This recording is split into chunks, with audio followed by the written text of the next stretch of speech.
सुधांशु जी, हम तो ये जानते थे कि मेहमानों को मिठाइयाँ खिलाई जाती है, लेकिन हम पिछले 24 घंटे से अपने मेहमान को जो है सिगरेट पिला रहे हैं। मैं ये बात इसलिए बोल रहा हूँ क्योंकि लास्ट 24 आवर्स में प्रेसिडेंट पुतिन ने 24 सिगरेट पी ली है, और वो हमारे स्पेशल गेस्ट हैं। इसलिए क्योंकि अंजना मैम ने उनका आज़ादी के बाद से सबसे बड़ा इंटरव्यू किया है, तो आपको ये ख्याल रखना चाहिए।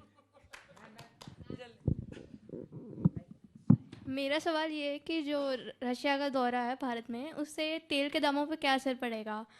डायरेक्ट सवाल।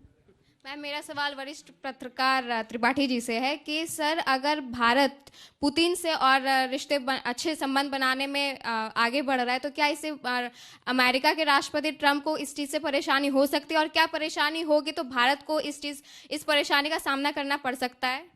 मेरा सवाल संजय सर से है कि जैसे इंडिया और चाइना का रिलेशन उतना अच्छा नहीं है, अक्साई चीन और अरुणाचल प्रदेश की वजह से, तो इंडिया और रशिया का और चाइना और रशिया का जो स्ट्रेटेजिक दोस्ती बढ़ रही है, उसमें इंडिया का स्ट्रेटेजिक कंसर्न क्या होगा? और इधर से कोई, इधर से आ रहे हो, खड़े हो जाइए जल्दी से। छोटा छोटा सवाल एकदम। लड़कियां क्यों नहीं सवाल पूछ रही? मैम, राजनीति तो होती रहेगी, पर एक बहुत इंपॉर्टेंट रिपोर्ट आई थी आईएएफ की। इंडियन एयरफोर्स ने कहा था कि 55 ऑथराइज स्क्वाड्रन है और हमारे पास सिर्फ 31 हैं, और अभी चाइना और पाकिस्तान के पास 5th जनरेशन जेट आ चुके हैं। पाकिस्तान को चाइना देने वाले, तो हमें भी उसकी भी बात करनी चाहिए। मेरा सवाल सुधांशु त्रिवेदी सर से है। जब संघाई कॉर्पोरेशन ऑर्गेनाइजेशन के बाद आरआईसी की बात चली थी, लेकिन दूसरी तरफ वहीं ट्रंप चाइना को ऑफर कर रहे हैं G2 का, तो इसमें भारत अपना संबंध कैसे बैलेंस करेगा? ठीक है।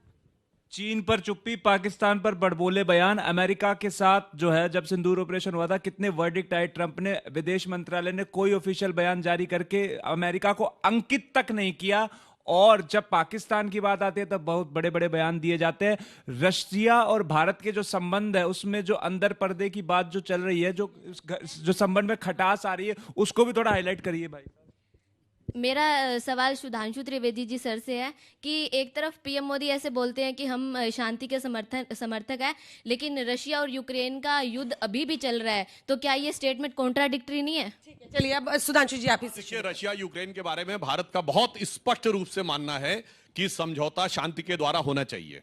मगर यहीं पर मैं कहना चाहूंगा, चूंकि हमारे विपक्ष में कुछ लोग ऐसे थे जो कहते थे ओपनली हमें यूक्रेन के पक्ष में जाके खड़े हो जाना चाहिए, तो किस तरीके से मध्य का रास्ता निकाला जा सकता है, उसके बारे में प्रधानमंत्री जी ने बहुत अच्छा किया। जो एक प्रश्न पूछा गया था कि चाइना के बारे में बोलने की बात, तो मैं बताना चाहूं चाइना के बारे में, चाइना ने हमारे बारे में क्या बोला है, ये चाइनीज गवर्नमेंट का स्टेटमेंट है। अप्रैल में ऑपरेशन सिंदूर से जस्ट पहले जाके चेक कर लीजिएगा, it's a time for dragon elephant tango. यानी चीन कह रहा है कि भारत और चीन को नजदीक आना चाहिए, हम नहीं कह रहे हैं उतना।